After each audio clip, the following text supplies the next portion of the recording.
हिंदुस्तान में दक्कन की पहली इस्लामी सल्तनत बहमनिया का क़याम अमल में आया था। उसके बानी हसन गंगू बहमनी की गुलबर्गा शरीफ में ताजपोशी भी हुई थी। ये साउथ इंडिया की पहली इस्लामिक सल्तनत है। यहाँ से लेके राजमुंड्री तक, यहाँ से लेके विजयनगर तक, यहाँ से लेके बिरार तक, यहाँ से लेके गोवा तक, इतनी आधा इंडिया पे ये रोल करते थे। ये तारीख़ फ़रिश्ता जो गुलशन इब्राहिमी बोलते हैं किताब, उसमें उन्होंने जिक्र किया है अलाउद्दीन बहमन शाह की प्रॉस्पेरिटी का, कि 20 ग्राम का सोने का सिक्का इन्होंने चलाया है। तो 20 ग्राम का सोने का सिक्का बोले तो सोचिए आप उनकी रेवेन्यू और उनकी क्या इकोनॉमिक कंडीशन होगी। अब मुगल्स के इसमें आखिरी सिक्का जो मिलता है 10 ग्राम 11 ग्राम का, तो बहमनी ने 20 ग्राम का सिक्का भी चलाया है। ये तारीख़ में बड़ी चीज़ है। और इनके साथ जो कारोबार होता था, बिज़नेस जो रिलेशंस थे पोर्चुगीज़ से लेके उस ज़माने में स्पेन से लेके जो खिलाफत उस्मानिया का जो है, और वो वहाँ से सब लोग जो है ना इनसे तिजारत और रिलेशन रखते थे। और इनका ही खुद का ही सिक्का पूरे आधे हिंदुस्तान में चलता था। आरबीआई जो रिजर्व बैंक ऑफ इंडिया बोलते हैं आज, आरबीआई वो ज़माने में गुलबर्गे में आरबीआई थी, अलाउद्दीन हसन बहमन शाह के ज़ेर नज़र। और इनका ताल्लुक़ डायरेक्ट खिलाफत उस्मानिया से था।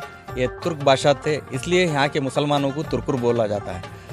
ऐसा वाहिद दारुल खिलाफा था बहमनी सल्तनत का जिसमें दुनिया भर के उलमा और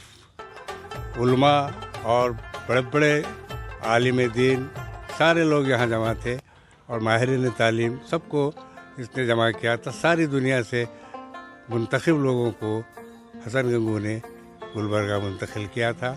इसीलिए गुलबर्गा जो है न सिर्फ तारीख़ का पहला इस्लामी दारुल खिलाफा था, बल्कि ये उर्दू के अव्वलीन मरकज़ के हैसियत से भी अहमियत रखता है। इसलिए कि यहीं पर बहमनी सल्तनत के पीरियड में दक्कनी ज़बान को तरक्की हुई, और जो आगे चलकर सल्तनत बीजापुर के दौर में वे ये ज़बान तरक्की करते करते उर्दू ज़बान के दर्जे तक पहुंच गई। अरब के लोग यहाँ पर आते थे, ताजिर लोग, घोड़े वगैरह बेचने के लिए, तलवारें बेचने के लिए।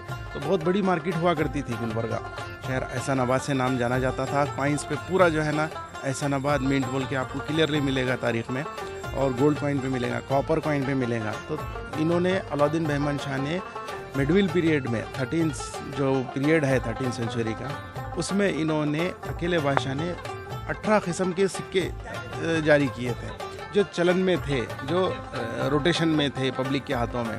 तो हर लेवल के लिए गोल्ड से लेके, सिल्वर से लेके, कॉपर से लेके पूरे जो है ना कॉइन्स इशू किए हैं। बड़ी सल्तनत थी, बड़े सिक्के हैं, और देखने के लिए आप हमारे पास कलेक्शन है, कभी भी आ सकते हैं, देख सकते हैं।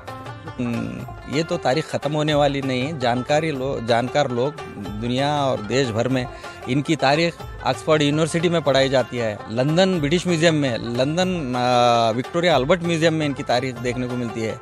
और जैसे रशिया में हेरिटेज म्यूज़ियम में, लोअरस म्यूज़ियम फ्रांस में, ये बहुत सारी जगह दुनिया वर्ल्ड इंटरनेशनल बादशाह लोग हैं ये लोग। कि ये जो बहमनी हुकूमत रही है हमारी, बहमनी हुकूमत के बाद उसके ज़रिए और कुछ हुकूमत अलग अलग हुए, जिसको आदिल शाही, बरीद शाही, निज़ाम शाही, अहमद शाही हुकूमतें, बिरार तक जो है ये एक बहुत बड़ी हुकूमत थी। अगर आज के अगर हम हिंदुस्तान को अगर देखें नक्शे को, तो ये हुकूमत करीब एक आधे हिंदुस्तान पर रही, जो इस्लामी तर्ज की हुकूमत रही। तो ये जो नेक दिल बादशाह थे, बहुत ही नेक थे, वली सिफत थे, सोफियाना नज़रिया था इनका, और रवादारी की इनकी आज तक मिसाल देते हैं लोग।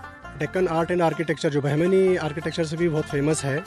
तो यहाँ के बादशाह लोगों की खूबी ये थी कि जैसे ही राष्ट्रकूटास और चालुक्य की जो है उनकी हुकूमत ख़त्म होती है, तो कई जो है टेम्पल आर्टिजन्स जो है वो बेरोज़गार हो गए थे।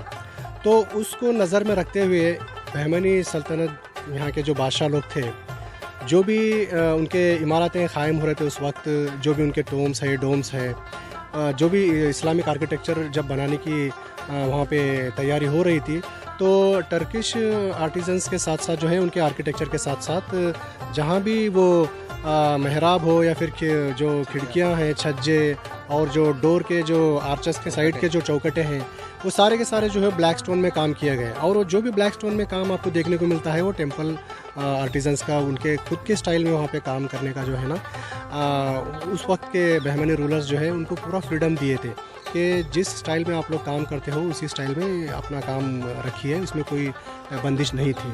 तो अलाउद्दीन हसन बहमन शाह एक ऐसे बादशाह है, ये बादशाह ही नहीं सूफ़ी भी है साथ साथ। और इनकी ताजपोशी दौलताबाद में सिराजुद्दीन शाह जुनैदी ने किया था 3 अगस्त 1347 को। उसके बाद अलाउद्दीन हसन बहमन शाह एहसानाबाद आए, एहसानाबाद आके उनकी सल्तनत कायम की। टोटल 201 साल बताया जाता है हिस्ट्री में, कुछ जगह 191 बताया जाता है, लेकिन 221 ईयर्स मुसलसिल उनकी आल औलाद ने रोल किया। हज़रत सुल्तान अलाउद्दीन हसन गंगू बहमनी ये हज़रत शेख मोहम्मद सिराजुद्दीन जुनैदी रहमतुल्लाह अलैह के ख़ास मुरीद थे। आप जिन दिनों में इलाक़ा कुर्सी में क़ियाम पज़ीर थे, वहाँ पर आप पहुँचकर अपनी वालिदा, बीवी और बहन के साथ हज़रत शेख मोहम्मद सिराजुद्दीन जुनैदी रहमतुल्लाह अलैह के हल्का इरादत में शामिल हुए और उनकी खिदमत में कुछ दिन वहाँ पर आपने गुजारा। उन्हीं दिनों में आपने ये पेशन गोई फरमाई थी कि अनकरीब सुल्तान अलाउद्दीन हसन के सर पर दक्कन का ताज शाही रखा जाएगा। और आपने अपने तसर्रुफ़ रूहानी से एक बहुत बड़ा दफीना कुर्सी के ख़लीब एक इलाक़े में अता किया। उसी की मदद से आपने फ़ौज तैयार की और अतराफ़ व अकनाफ़ के क़िले आपने फ़तह किए, बग़ैर किसी खून खराबे के फ़तह हुए। और तकरीबन 180 साल तक आपका ख़ानदान इस इलाक़े में हुकूमत करता रहा। बाद की जो हुकूमतें हैं, आदिल शाही हो, इमाद शाही हो, निज़ाम शाही हो, आसिफ शाही हो, अहमद शाही हो, ये सारी सल्तनतें जो बाद में मारिज़ वजूद में आई हैं, ये इन्हीं का सल्तनत बहमनी का ही हिस्सा हुआ करती थी। एक दौर में वो सूबेदार या सिपा सालार हुआ करते थे। बाद इस तरह सुल्तान अलाउद्दीन हसन गंगू बहमनी का दौर हुकूमत उनके ख़ानदान का 180 साल पर मुहित है। बाद में जो सल्तनतें हैं वो तकरीबन 200 साल, इस तरह 400 साल तक ये बहमनी सल्तनत का जो है ना फैज़ जारी रहा। और इस सल्तनत की वजह से यहाँ पर अवाम तालीमी, माशी, सियासी, तिजारती हर मैदान में जो है ना कामयाबी हासिल की। और ये पूरी दुनिया में एक सल्तनत अपना लोहा मनवाई और नेक नामी इस सल्तनत को हासिल हुई। अलाउद्दीन बहमन शाह जो बादशाह पहले फर्स्ट सुल्तान ऑफ बहमनी 1347 में इस्टेब्लिश हुए बहमनी, उसके फौरी बाद जो है ना यहाँ की इकनॉमिक कंडीशन और यहाँ का जो करेंसी सिस्टम था वो सेम तुगलक स्टाइल में गोल्ड का जो है ना कॉइन था 12 ग्राम का, उसके बाद सिल्वर टंका होता था 11 ग्राम का, उसके बाद सेम उसका हाफ टंका, क्वार्टर टंका, 0.6 ग्राम का जो है ना चांदी का सिक्का था। ये सब मेरे पास कलेक्शन है। अलाउद्दीन बहमन शाह से लेकर कलीमुल्लाह शाह तक जो आखिरी बादशाह बहमनी के गुजरे हैं, ये सभी की कॉइन में एक इंटरेस्टिंग चीज़ क्या है, बहमनी या बहमन शाह लिखे हुआ मिलेगा आपको। आखिरी बादशाह कलीमुल्लाह शाह 1538 में भी अपनी कॉइन पे बहमनी लिख लिया है। तो इसका मतलब बहमनी से वो लोग इंटीग्रेटेड थे, कनेक्टेड थे। जो बुनियादें रखी थी आखिरी तक वो थी। डिसइंटीग्रेट होने के बाद आदिल शाही वो हुकूमत बनी, इधर में बनी, इधर बनी।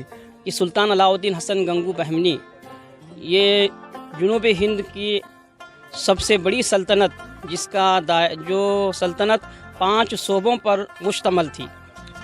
इन्होंने 11 साल 2 महीने 7 दिन तक हुकूमत की इस इलाक़े में।